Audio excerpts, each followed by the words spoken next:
Claro. Bem, bom dia a todos. Hoje vamos começar a aula sobre teoria de perturbação independente do tempo, né? Então, na aula passada, a gente viu simetrias, né? Que é um tema bem importante na física, né? E agora, então, vamos até tentar entender como é que o uso das simetrias pode especificar o problema. E uma dessas, ou seja, uma das utilidades da simetria, né, está dentro do contexto de teoria de perturbação. Mas isso a gente vai ver com mais calma. Tá? Então, a aula de hoje vai ser teoria de perturbação independente do tempo, né? Então, na teoria de perturbação independente do tempo, a gente está interessado em resolver os autovalores e os autovetores do Hamiltoniano, né? Mas só que a gente, então, a gente sabe uma solução aproximada, a gente sabe as soluções de um H0, né? Então, a gente sabe as soluções, digamos, não perturbadas, né? As autoenergias e os autoestados, e a gente quer, então, determinar a mesma coisa, só que para H. E sendo que a diferença de H do Hamiltoniano, que a gente quer determinar os autovalores e autovetores daquele que a gente sabe quem são os autovalores e autovetores, aqui é pela letra W, né? E a gente, então, a gente quer determinar esse problema sabendo H0. Tá? Bem, a gente pode saber isso se o W for pequeno, né? Então, a gente vai desenvolver um método de determinar autovalores e autovetores de um Hamiltoniano de interesse, sabendo a solução de um Hamiltoniano H0 e rezando, né, que a diferença seja pequena. Né? Então, para que essa diferença seja pequena, a gente primeiro vai fazer um estudo puramente matemático, dizendo que a diferença entre H e H0, que é o W, é lambda vezes H'. Lambda é um parâmetro que a gente vai ajustar como se fosse um potenciômetro deles de 0 até 1. Né? Então, chamado parâmetro de perturbação. Tá? Então, a gente sabe a solução para lambda igual a 0. Para lambda igual a 0, a solução a gente já sabe, que é o H0, a de energia 0. Né? E agora a gente vai desenvolver um método de determinar soluções em ordem desse lambda aqui que a gente vai colocar, que é um parâmetro de controle. Aí. Tá? Exemplos não faltam de aplicação de teoria de perturbação, vocês vão ver em diferentes disciplinas.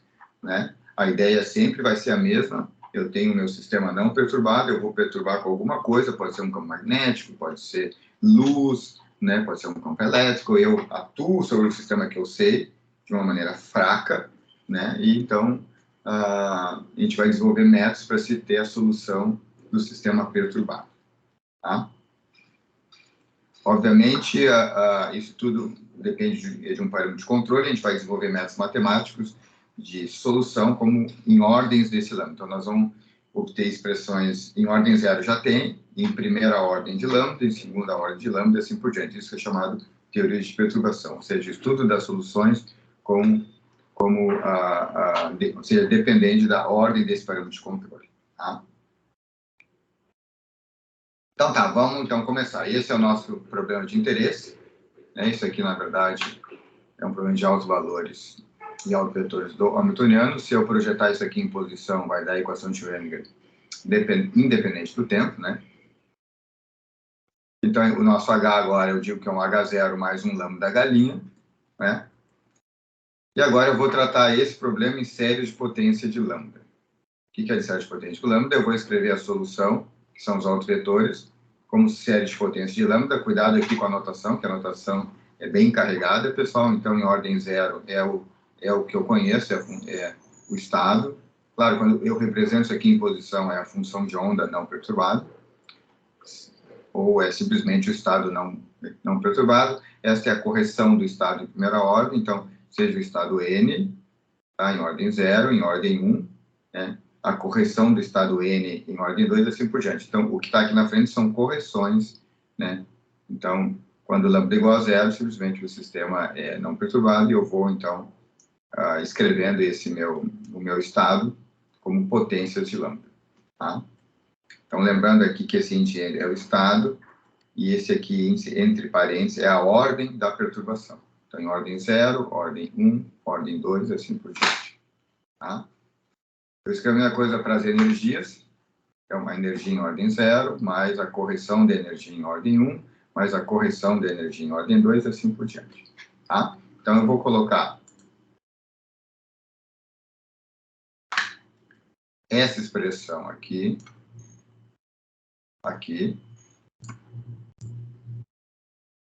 e essa expressão aqui.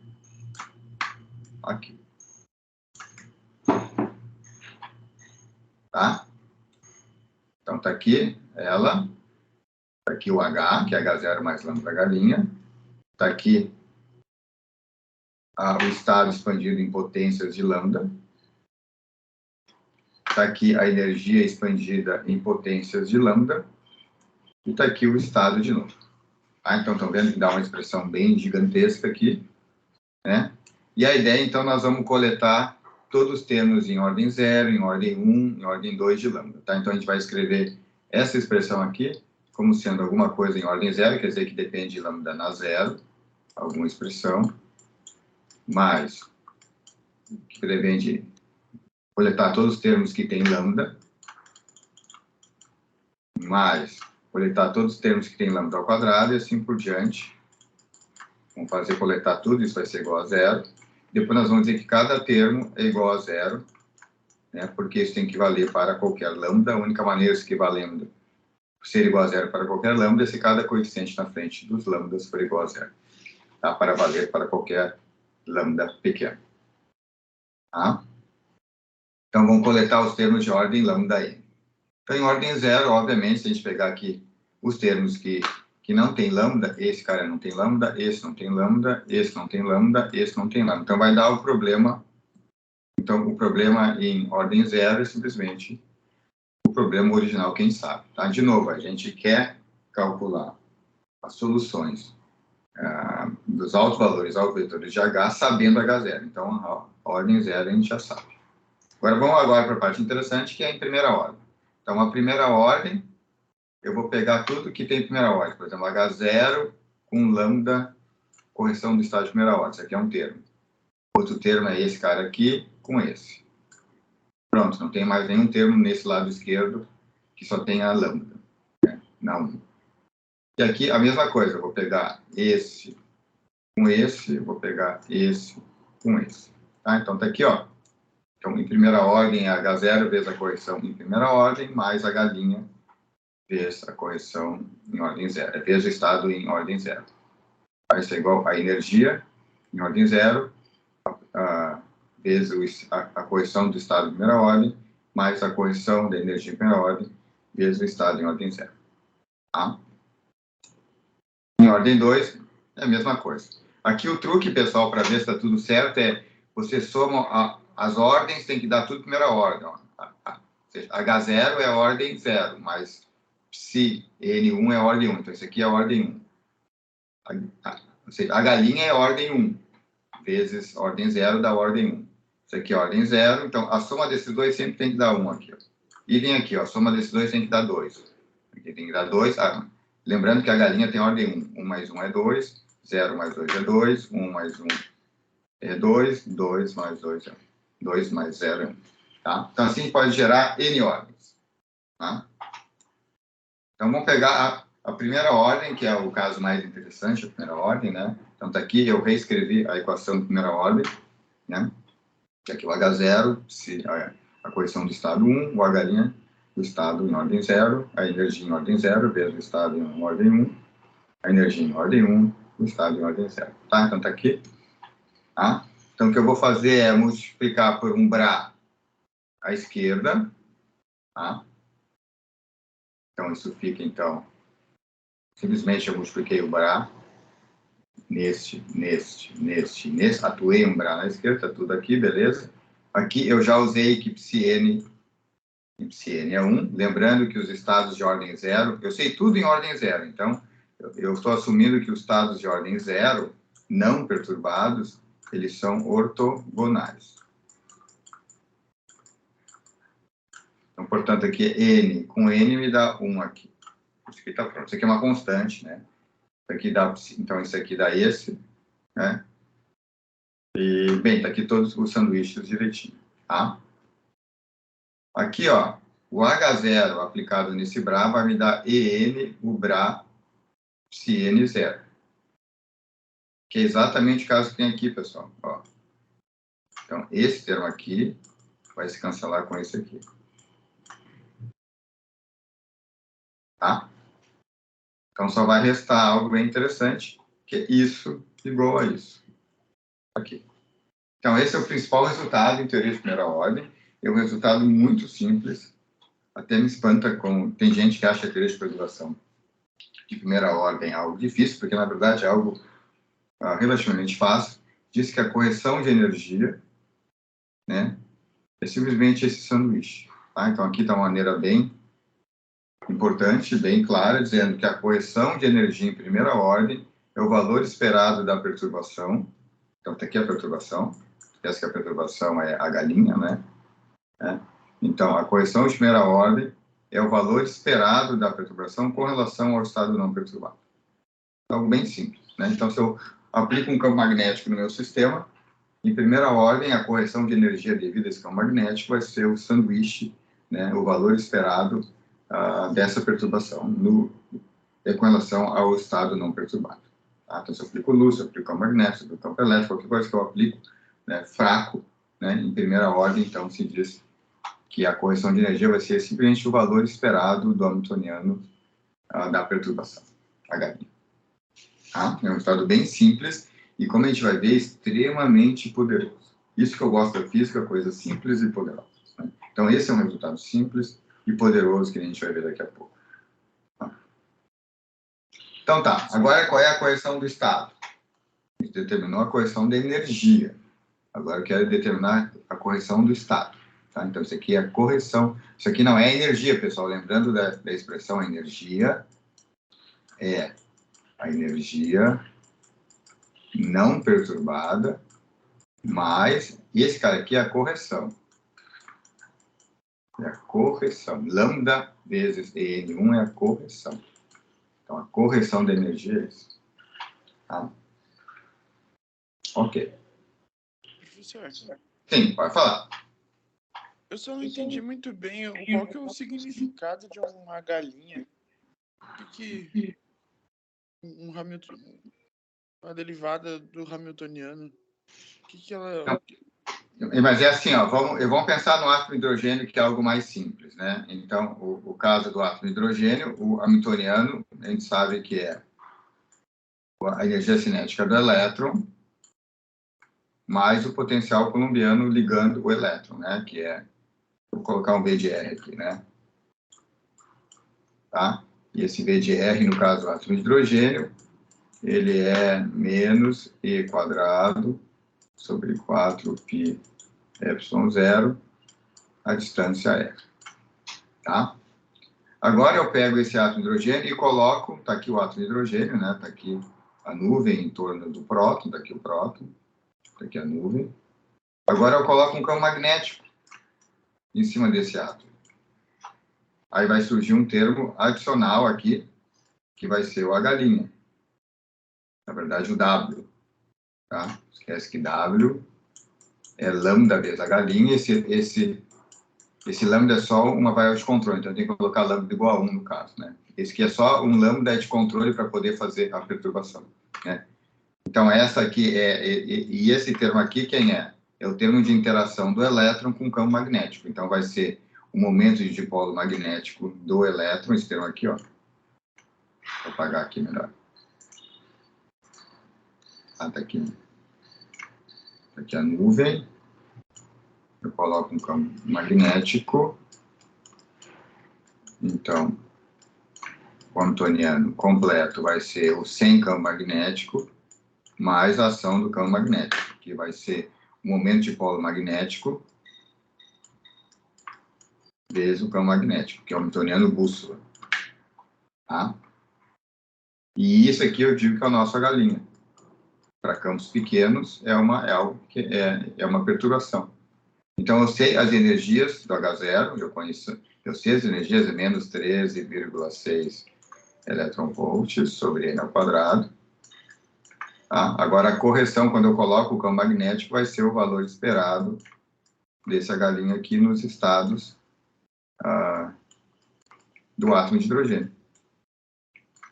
Entendeu? Então, esse H' é o termo a mais, né?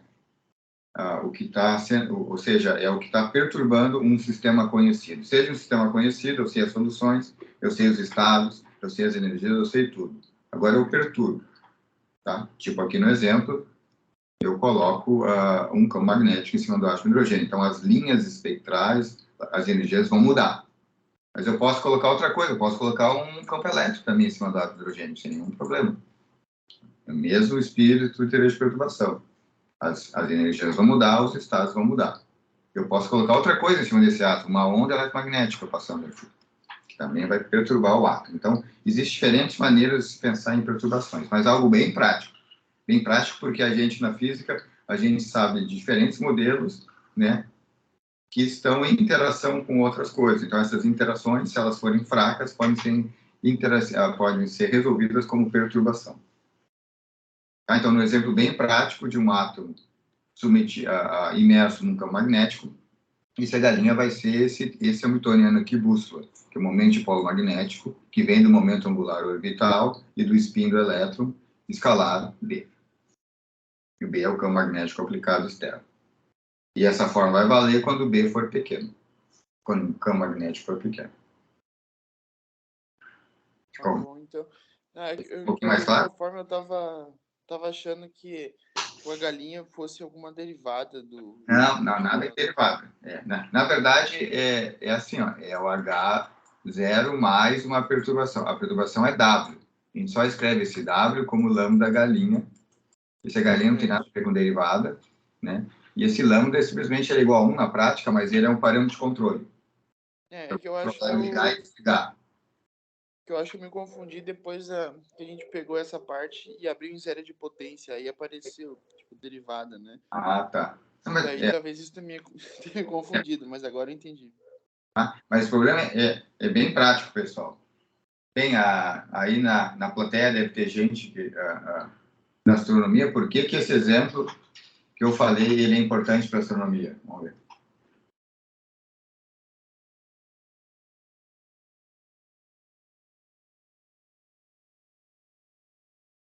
No chat, vamos ver? Quem é da astronomia tem que falar.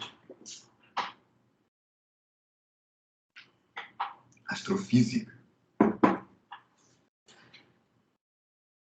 Por que esse exemplo que eu falei é importante?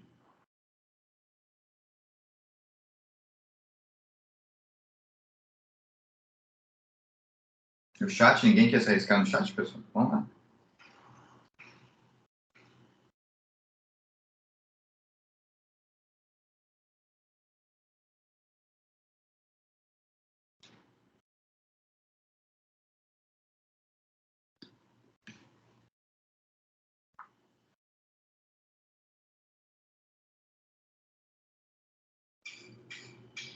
Ninguém quer chutar no chat? Pode chutar. Ou ninguém é da astrofísica aí? Tem alguém que é da astrofísica aí, pessoal?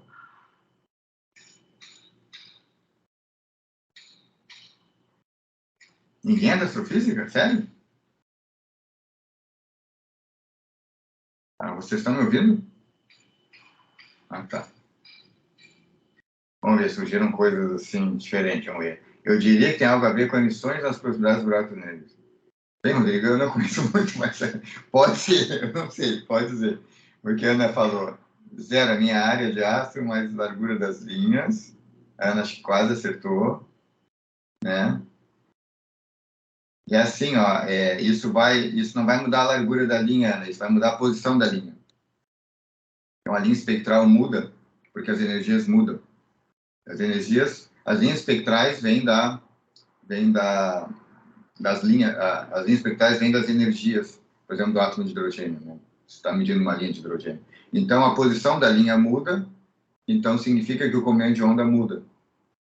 Então, essa é a maneira que se mede campo magnético nas estrelas. Basta olhar, Você pegar a luz que vem de uma estrela, passar a luz numa rede de fração, medir o comprimento de onda, e vai ver que esse comprimento de onda corresponde a uma transição um pouquinho diferente de que se a estrela não tivesse campo magnético, e essa diferença, então, eu estimo o campo magnético da estrela. Então, essa é a maneira de medir o campo magnético da estrela usando esse tipo de ferramenta. Nunca ninguém chegou numa estrela e mediu o campo magnético. A gente mede o campo magnético das estrelas na astronomia através do desvio das linhas, ou seja, do diferentes comprimentos de onda, da diferença das linhas espectrais. Tá? Então, não é a largura de linha, mas sim é a posição da linha, né, que está um pouquinho diferente se não tivesse campo magnético. Tá? Qual o nome desse efeito? A alteração das energias dos átomos devido ao campo magnético. Efeito zero, exatamente, esse é o efeito zero. Perfeito. Tá, então, isso é uma aplicação de teoria de perturbação. Né? Ok. Agora, calcular o estado físico. Uma coisa é calcular as energias, outra coisa é calcular o estado. Então, vamos calcular o estado. Tá? O estado, então, está aqui a equação, de novo, eu simplesmente repeti ela. Tá? Ou seja, essa equação aqui, ó, em primeira ordem, está aqui ela. Tô pegando essa aqui, ó. Essa equação aqui em primeira ordem. Está aqui ela de novo. Tá? Agora, se eu for representar isso aqui em R, se eu representar isso aqui em R, tá? Isso aqui vai dar uma equação diferencial não homogênea para a função de onda, ou seja, aqui é a função de onda em primeira ordem corrigida, a correção da função de onda em primeira ordem. Tá? Isso aqui, basta ver que isso aqui vai dar uma equação diferencial. Então, em princípio, isso aqui, representado em R, vai dar uma equação diferencial, e eu tenho que resolver essa equação diferencial para determinar, então, a função de onda, a correção da função de onda. Eu sei a função de onda de ordem zero, então aqui eu determinaria a correção da função de onda. Isso aqui é a correção, né? Correção da função de onda. Função de onda porque está representada em posição. Tá? Mas aqui nós vamos resolver de outra maneira. Nós vamos usar, então, os estados não perturbados como base, né? Eles formam uma base, né? O sistema não perturbado. Então, eu vou expandir essa coisa que eu não sei, que é a correção do estado em primeira ordem. Já que é uma base, então existe essa decomposição, né? Somatório sobre M, sobre toda a base. E esse índice que está em cima agora, cuidado, olha de novo o plano de notação. Agora o estado N ficou entre parênteses aqui. Tá? Porque a gente está tudo, nós estamos fazendo tudo em primeira ordem. Então, esse parênteses N significa os coeficientes da expansão da correção do estado de primeira ordem. Tá? Então, está aqui, de novo, isso. Eu escrevi, está aqui. Tá? Então, como é que fica? Isso aqui aplicado nisso. Então, o H0, quando aplica nesse cara aqui, fica a energia M de ordem zero. Esse cara fica igual. Tá aqui de novo o termo. E aqui eu não fiz nada, mesma coisa. Tá? Aqui de novo eu só copiei. Não fiz nada demais, só copiei isso. E agora sim eu vou encostar um BRA K, tá? Porque o M já está sendo usado para o somatório, o N está livre e o K está no somatório. Então eu uso um BRA K. Fazendo um BRA K, lembrando que eles são ortogonais, esse cara com esse. Isso me produz um delta Km, que mata esse somatório, porque aqui fica K, então o N fica o mesmo, e aqui fica o M fica K. Então, simplesmente essa delta Km com esse somatório, então M fica igual a K, que é esse caso aqui. Na direita, eu só escrevi o BRA, aplicando na galinha. E aqui. E esse BRA, que esse aqui, dá o delta NK mais 1. Tá? Então, foi só a mera aplicação do BRA aqui. Então, tem essa expressão, né? eu vou analisar essa expressão, então, ela depende de K e depende de N, então vou pegar a situação primeiro, K igual a N, K igual a N, simplesmente esse cara dá zero, K igual a N, então fica isto igual a isso, que é exatamente o resultado que a gente já tinha em primeira ordem. Então, o caso K igual a N não nos dá a correção do estado, porque isso aqui a gente já sabia, isso aqui é a correção da energia. Nosso objetivo agora é a correção no estado. Então, K igual a N não dá nada, nenhuma novidade. Agora, K é diferente de N, esse cara aqui é diferente de zero, supondo que um sistema que não é degenerado, né? Então, a gente pode isolar esses coeficientes. Os coeficientes ficam exatamente isto, isso aqui dá zero. Então, fica isto sobre isso aqui. Então, a solução, então, os coeficientes da expansão do estado que a gente quer, é exatamente esse aqui. Tá? Então, lembrando, o que a gente quer é a correção do estado N em primeira ordem.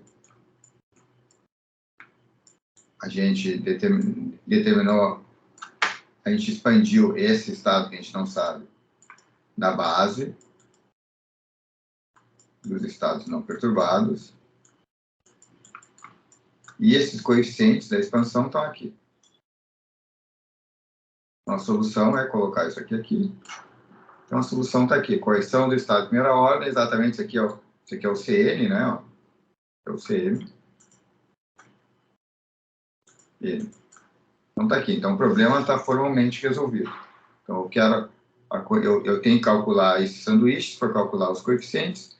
E, então, eu tenho que a correção do estado de primeira ordem é exatamente a expressão para M diferente de ele, porque a gente excluiu o caso, né?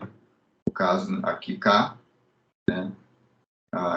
Igual a N, a gente excluiu esse caso, que nesse caso aqui significa N, né? A gente pode ter trocado aqui, pode ter colocado só K também, não tem problema. K. Isso é um índice de soma, isso não tem nenhum problema. Tá? Então, estamos excluindo o caso K diferente de N. Tá? Ou trocando K por M diferente de N. Tá?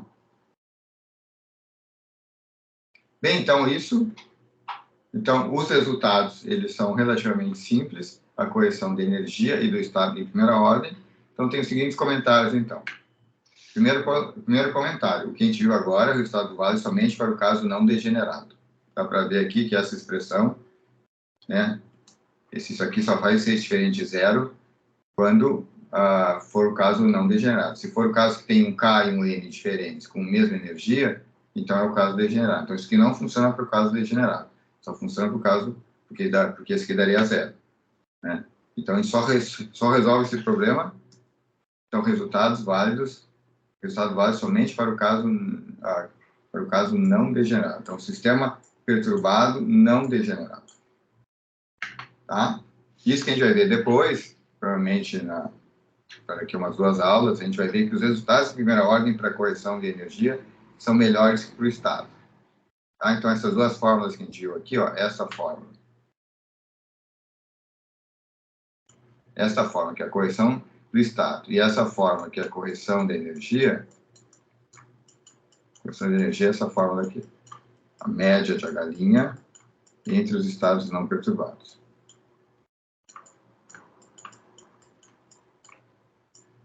É o valor esperado da perturbação entre os estados não perturbados. Tá? Então, aqui as duas fórmulas, tá? Que a gente deduziu aqui. Então, essas duas fórmulas, que está dizendo esse termo aqui, ó,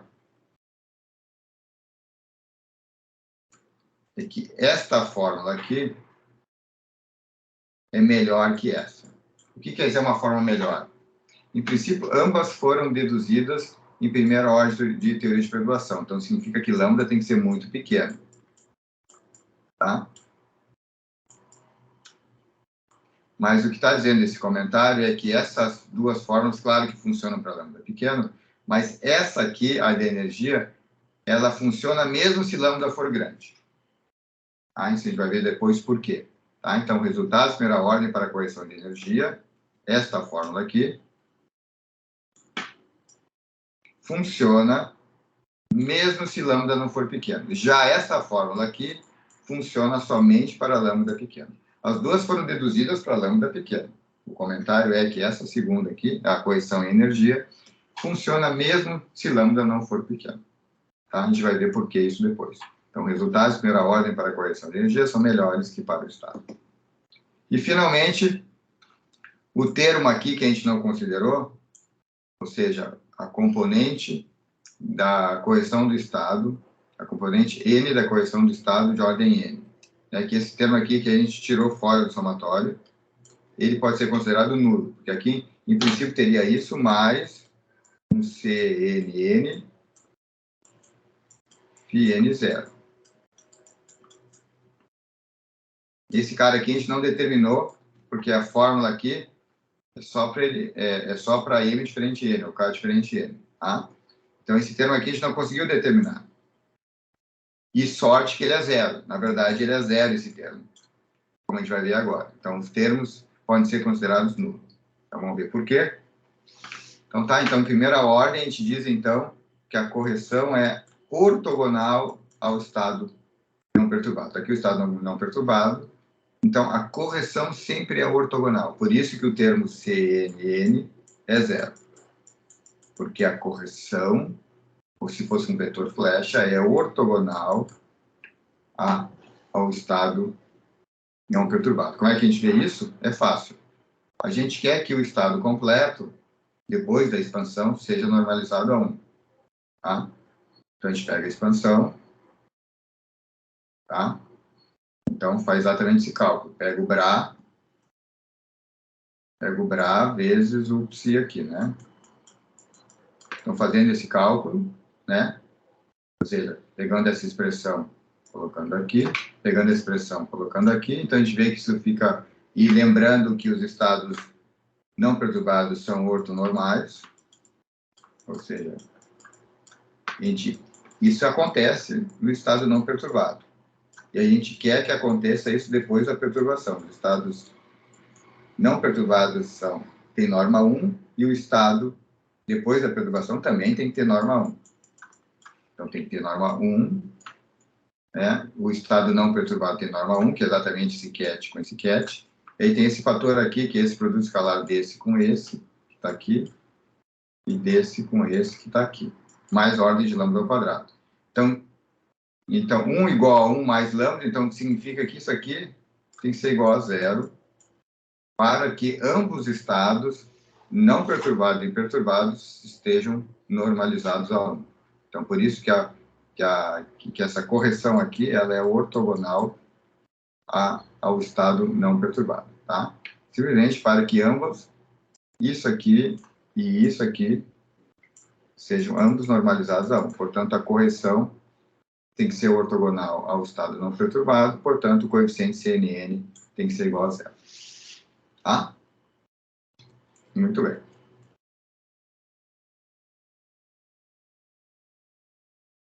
Agora vamos para a segunda ordem. Vamos lá, segunda ordem, então. Então, simplesmente eu copiei aquele slide que tinham as ordens. Essa é a equação para a primeira ordem, essa é a equação para a segunda, desculpe, essa é a equação para a ordem 0, essa é a equação para a primeira ordem, essa é a equação para a segunda ordem. Tá? Sempre lembrando que a soma dá sempre a ordem. 0 mais 1 quer dizer que isso é a ordem 1. A galinha é ordem 1, linha é 1, quer dizer, o linha, na verdade, não é derivada, quer dizer ordem 1. Esse linha quer dizer umzinho, de alguma maneira. Então, esse linha mais 1 dá 1, 0 mais 1 dá 1, 1 mais 0 dá 1. Agora, em segunda ordem, é essa equação aqui. Sempre dá 2, cada termo, dá para ver que é a ordem 2, pessoal. Ah, então, está aqui esse termo aqui, está aqui, ó. Tá? Vai ser equação de ordem 2, segunda ordem. Tá? Então, vamos aplicar o Bra da esquerda para a direita nessa equação aqui. Tá? Sempre é a mesma metodologia, pessoal. Então, tá. Então, aqui, lembrando, quando eu aplico esse Bra, H0 aplicado no Bra vai me dar EN0. Então, esses termos se cancelam. Tá?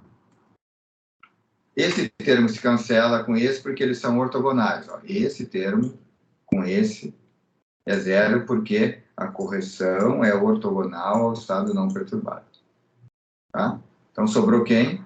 Sobrou esse cara aqui. Está aqui ele. E está aqui o Bra da esquerda. E esse cara aqui, quando aplica aqui, me dá 1. Isso aqui é 1, então sobra o N2. O que mostra, então, a fórmula que a correção em segunda ordem é esse sanduíche aqui. Tá? Lembrando quem é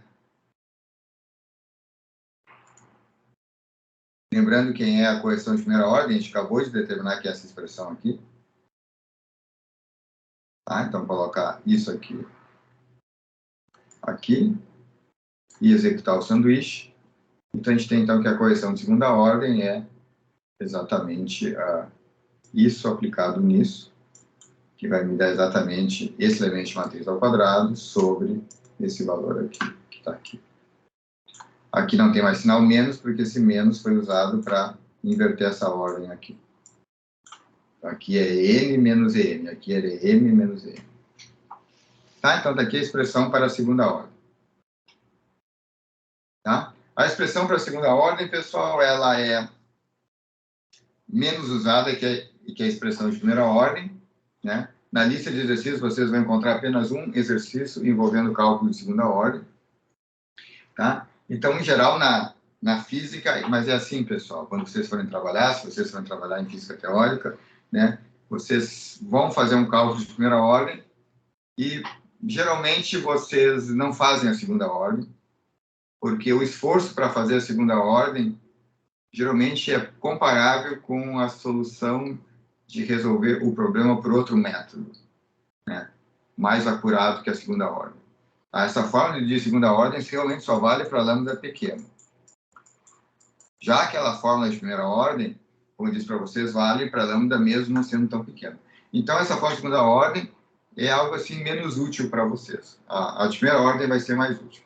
Porque quando a primeira ordem não funciona, geralmente a segunda, a terceira, a quarta, só vai ser, entendeu? Ela vai, claro, em princípio funcionaria, mas ela é menos útil porque a gente precisa, então, somar mais ordens para conseguir chegar num resultado mais acurado, tá, pessoal? Então, está aqui a fórmula da segunda ordem, ela é importante, mas ela é, digamos, menos importante que a primeira ordem.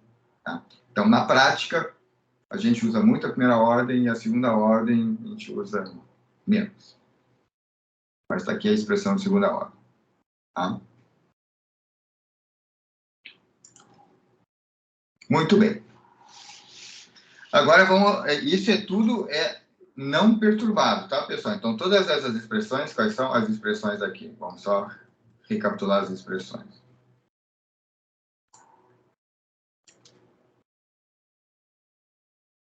Tá?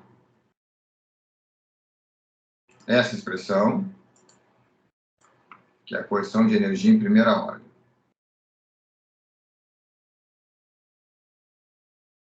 Essa expressão, que é a correção do estado. Então, em primeira ordem, a gente tem a fórmula de correção de energia e correção do estado. Em segunda ordem, aqui a expressão, que é correção de energia em segunda ordem. A gente não vai deduzir aqui a expressão, é só deduzir, mas a gente não vai deduzir a expressão da correção do estado em segunda ordem, somente a correção da energia. Mas, em particular, essas três fórmulas que estão aí com pintadas de quadradinho, só valem para o caso não degenerado. Mas, na prática, a gente tem bastante caso degenerado. Então, pergunta no chat por que na prática existem casos degenerados. Por que na prática... Por causa das simetrias? Bingo, exatamente. Bingo, exatamente. Então, na prática, a gente consegue resolver um problema por causa da simetria. Mas a simetria é degenerado. Então, exatamente isso. Então, a prática mostra que o caso útil é o degenerado. Então, aquelas expressões que a gente determinou antes, aquelas três, não são de muito valor, no sentido que, na prática, o nosso problema não perturbado, ele será degenerado, por causa da simetria. Tá? Então, tá. Então, vamos para o caso degenerado. Temos que ir para o caso degenerado, então. Tá? Então, o caso degenerado está aqui, dizendo explicitamente, a gente sabe, então, quem é degenerado, o problema não perturbado. O problema é de ordem zero, está aqui, ó. Ou seja, esse problema não perturbado, que é exatamente o caso do átomo de hidrogênio. Né? Qual simetria que está por trás do átomo de hidrogênio?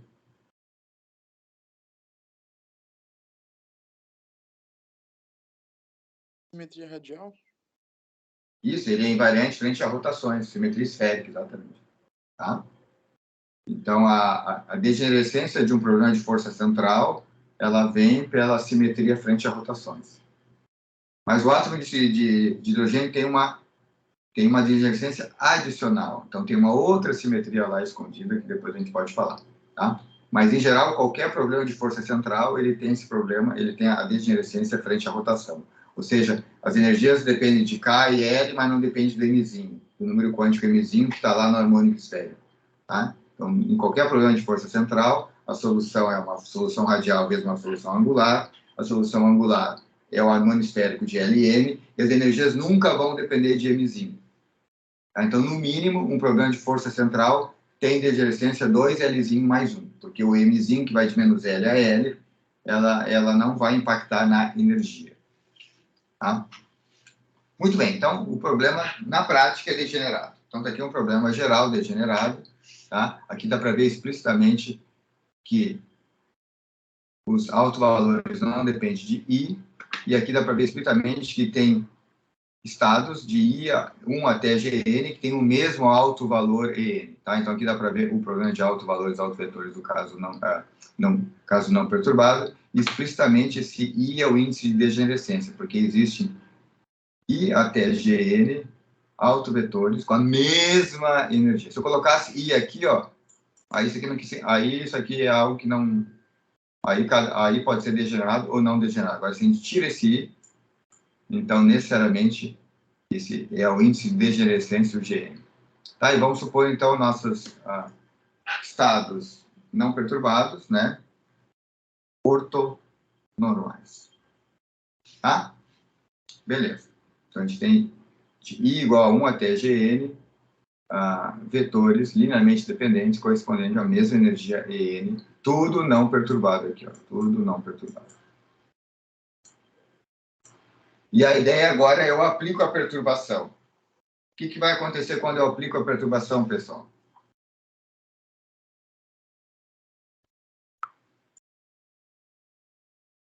Então, de novo, essas expressões aqui, ó, não valem para o caso degenerado. Tá? Então, de novo, só para deixar bem claro, essa aqui não vale, porque para o caso degenerado a gente tem isso aqui. Agora, por que essa expressão aqui não vale para o caso degenerado, pessoal?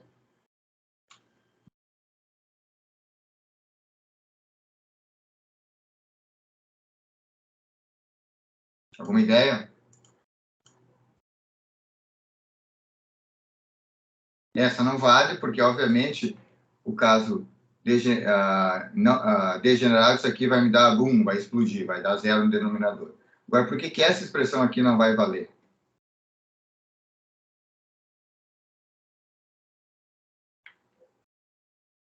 No chat, pessoal.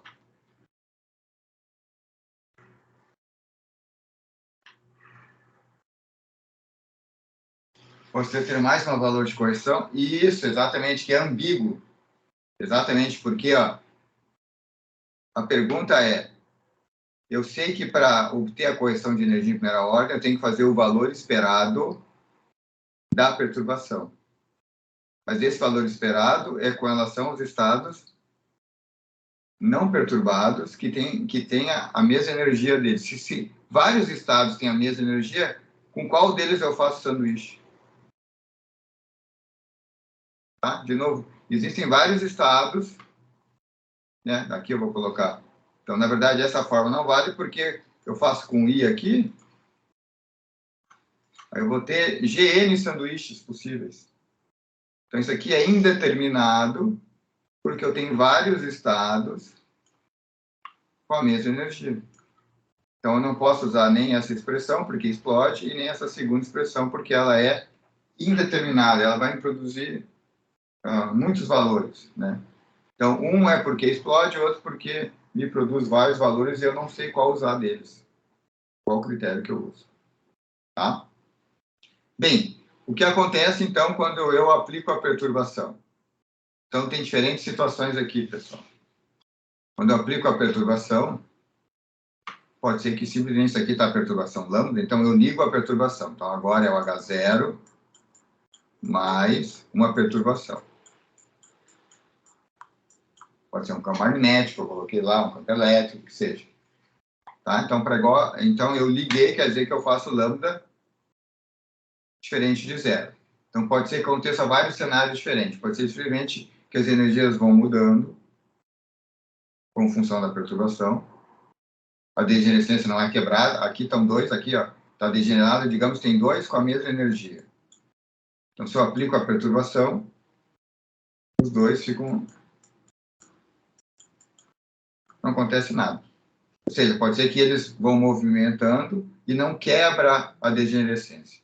Pode ser que não aconteça nada, mas o mais comum é esse caso aqui, pessoal. Isso é o mais comum, né? Ou seja, se aqui tem dois com a mesma energia, um vai para cima e o outro vai para baixo. Tá? Por que o caso mais geral, né, o caso mais comum, é que a degenerescência é quebrada pela perturbação?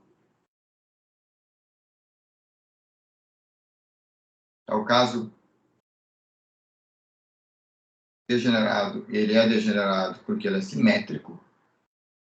E quando eu aplico uma perturbação, por que a degenerescência é quebrada? Porque cria uma simetria? Exatamente. Então, isso que acontece. Então, o que acontece na prática é que quando eu aplico a perturbação, eu quebro a simetria. Tá? Vamos pegar o caso de um átomo com campo magnético. Qual simetria foi quebrada?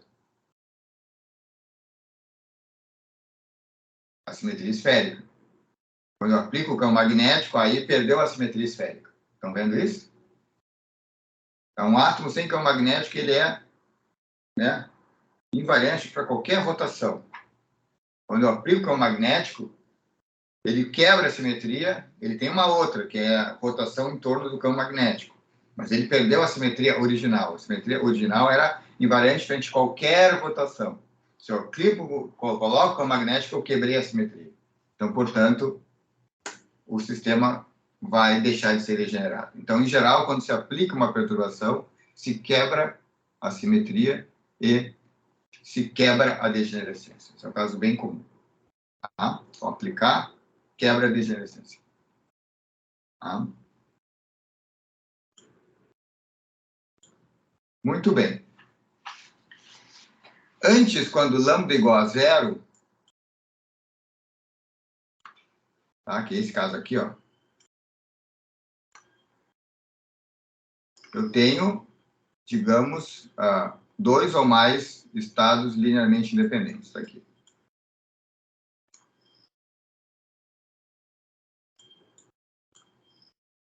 Tá? Vamos supor que eu tenho dois, igual, só para dar um exemplo, 1 e 2. Então, dois estados que têm a mesma energia. Tá? Bem,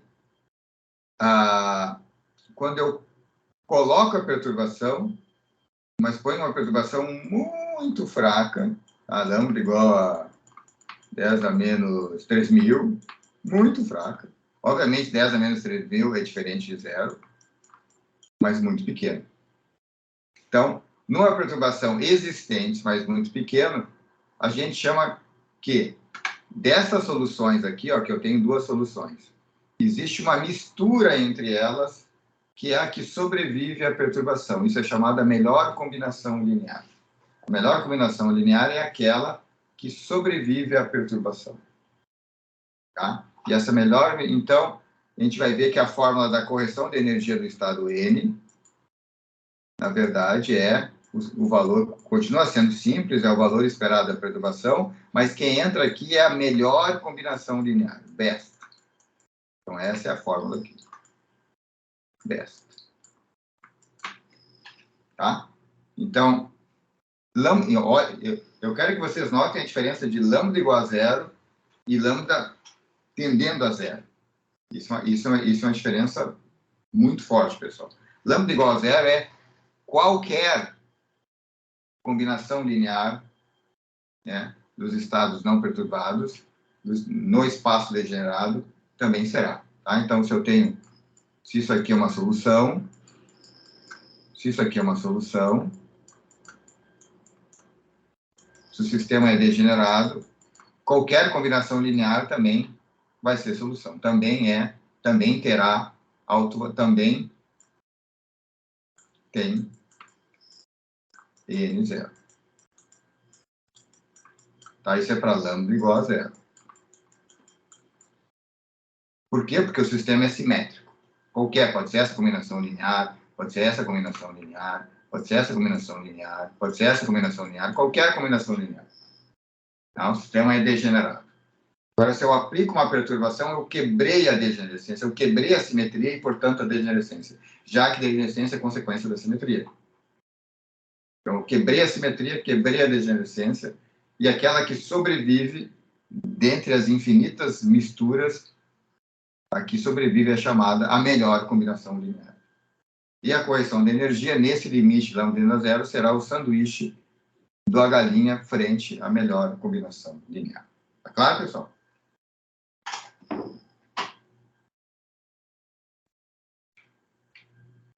É claro ou não?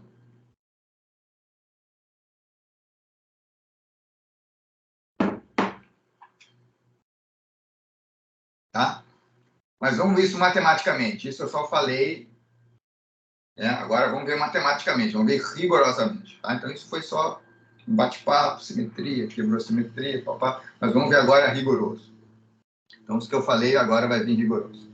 Então vamos determinar então a solução de um problema degenerado, tá? Que passa por determinar a melhor combinação linear. Então está aqui o problema de novo, tá? Em primeira ordem isso aqui. Tá? Então vamos resolver esse problema em primeira ordem. Tá? Então a gente faz um sanduíche com esse Bra aqui. De novo, esse sanduíche deste com esse se cancela, porque H0 aplicado nisso é esse cara aqui. Tá?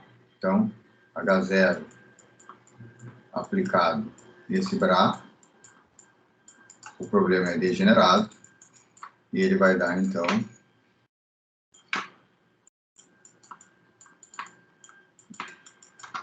EN0, tá? Isso é no mundo Bra, no mundo Cat seria só mudar. Né? Então, obviamente, então, esse termo se cancela com esse, então eu fico com esse problema aqui. Esse aplicado a isso, tá? Esse aqui é o primeiro, esse é um problema em primeira ordem, só tem a primeira ordem lambda, tá? Eu tenho esse problema, então, aqui. Tá? E esse cara aqui é o best. É a solução para lambda diferente de zero, mas muito pequeno em primeira ordem. Tá? Então, esse aqui é o best. Best. Muito bem. Então, agora, esse best, eu vou decompor ele em termos dos estados, em termos da base, né? Simplesmente eu mantenho isso. Então, quero ver qual é a melhor combinação linear. Está aqui a combinação linear. É dado por esses coeficientes aqui. Então, coloco isso aqui. Aí eu tenho isso. Tá? Colocando isso aqui.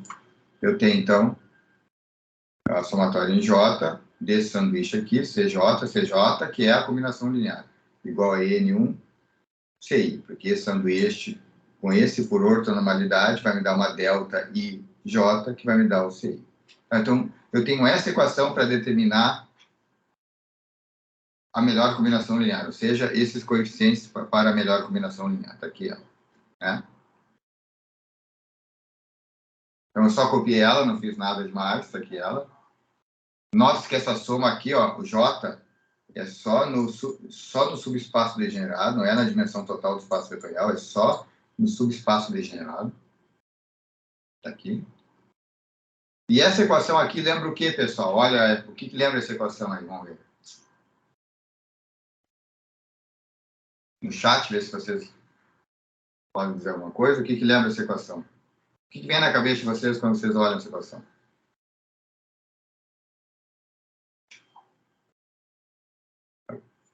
Sim, essa é a correção. Não, essa é a correção de energia. A correção do estado a gente não vai nem fazer. Tá? A gente só vai determinar a melhor combinação linear e a energia em primeira ordem. A correção de energia, sim, tudo em primeira ordem, Rodrigo. Exatamente, tudo em primeira ordem. Tá? Então, essa equação que vai me dar isso. Ah, tá aqui, ó. Essa equação que vai me dar as correções das energias. Tá aqui, ó. Mas que tipo de equação lembra isso, pessoal? Só quero que vocês olhem e dizem, isso é parecido com...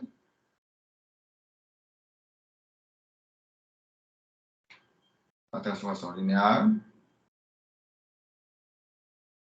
Sim, pode ser. Alguém tem outra ideia? O que é parecido essa equação? De novo, essa equação vem de aplicar esse Bra aqui, só isso. Eu apliquei o Bra aqui, só que agora eu estou distinguindo que esse cara aqui não é esse cara aqui. Porque agora a gente tem a liberdade no espaço degenerado. Tá? Antes eu tenho I vai de 1 até G possibilidades, então esse cara aqui não é um deles. É uma combinação linear deles.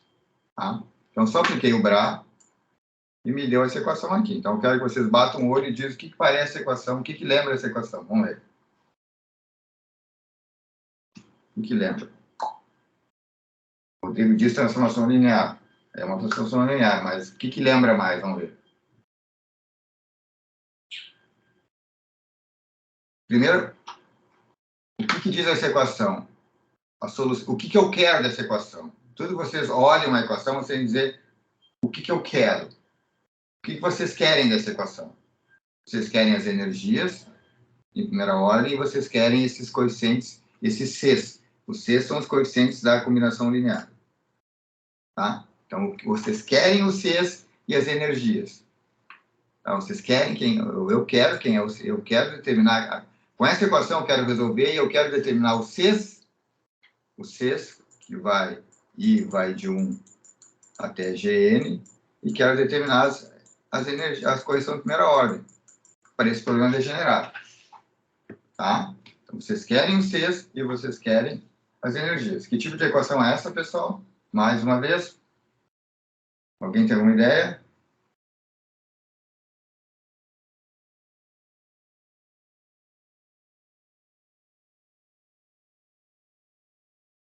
Tá parecendo mais uma ponderação das médias das energias, assim, da perturbação, no caso. Sim, é uma espécie de ponderação, isso é verdade. Mas tem algo que vai cair a ficha, tá? Então, eu acho que eu vou colocar o próximo slide e ver se cai a ficha.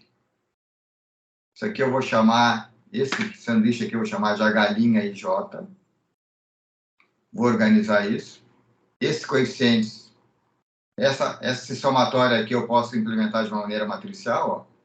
Esse somatório aqui é essa matriz vezes isso aqui. Então, essa equação aqui eu posso implementar de uma maneira matricial, né? Estão vendo? Agora, que equação é essa, pessoal? Autovalor, autovetor. Isso, exatamente isso. Tá? Então, o que tem que fazer é resolver os autovetores e autovalores dessa matriz aqui. E o que é essa matriz? É todos os possíveis sanduíches. Então, vocês têm uma perturbação, a galinha, que é um campo magnético, mesmo, comumente polo magnético, né? Tu tem essa galinha, que é o hamiltoniano da interação externa, né?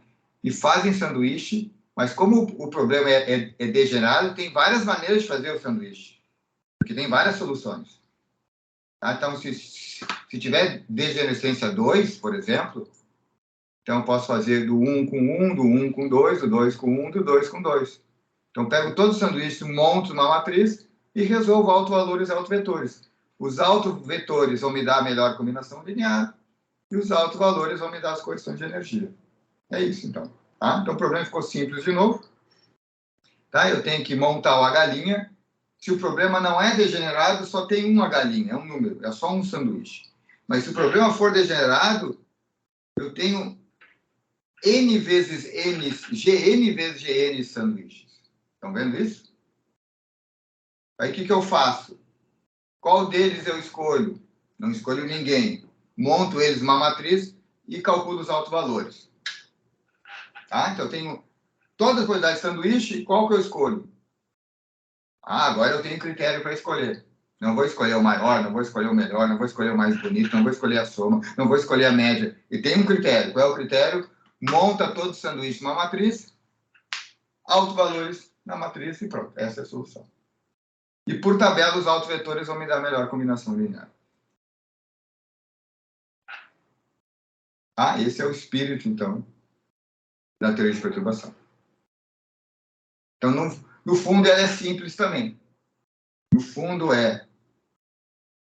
de novo, a correção do estado sempre é mais complicada, é uma fórmula chata, mas a correção de energia tem que ficar para vocês para toda a vida, é algo simples. A correção de energia em primeira ordem é a média da perturbação, é o valor esperado da perturbação. Quando o problema não é degenerado, eu só tenho uma maneira de calcular essa média, esse sanduíche, só tem uma maneira. Agora, quando o problema é degenerado, eu vou ter muitas maneiras de fazer essa média. Esse sanduíche, esse valor esperado. Organizo eles, então, numa matriz e calculo autovalores e autovetores. Autovalores vão me dar exatamente qual que era a correção de energia e os autovetores, a melhor combinação linear. Aquela que sobrevive à perturbação, muito embora sendo a perturbação diferente dela. Tá? E no final, então, já que isso aqui são autovetores, é fácil de ver que a fórmula que a gente tinha dito antes, de uma maneira empírica, é essa que vale, ou seja, se eu tenho que determinar a correção de energia, vai ser o valor esperado entre os estados não perturbados, só que vai entrar na fórmula a melhor combinação linear. Então, tanto faz eu pegar diretamente os autovalores aqui, ou eu pegar os autovetores, ou seja, eu monto a matriz, eu calculo os autovalores, pronto. Mas também existe uma outra estratégia, eu monto a matriz, só calculo o autovetor. Pode ser que eu faça isso. Tá.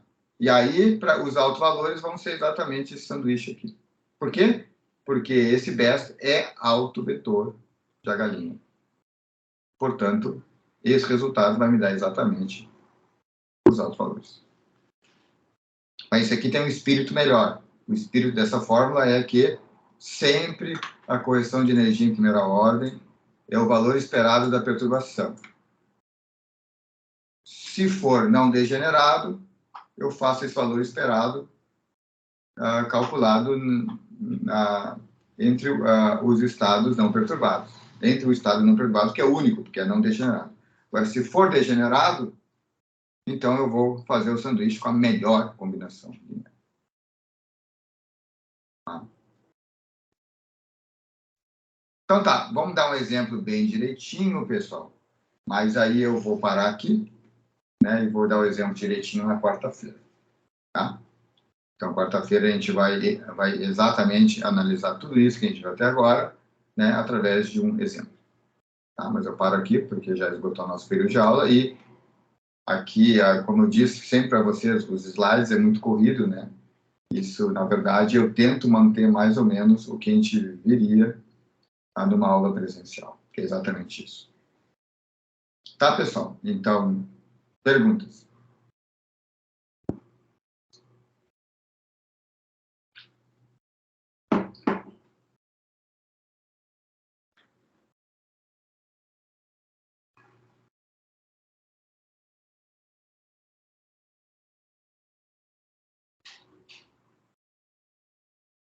Sem perguntas? Aqui tem um aqui.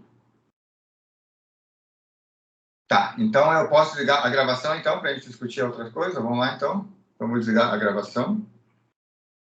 Tá? Então, mais uma vez, tem alguma pergunta específica à aula de hoje?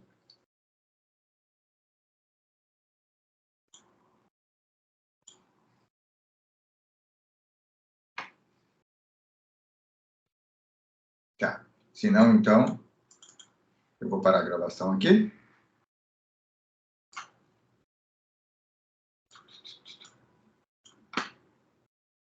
Tá.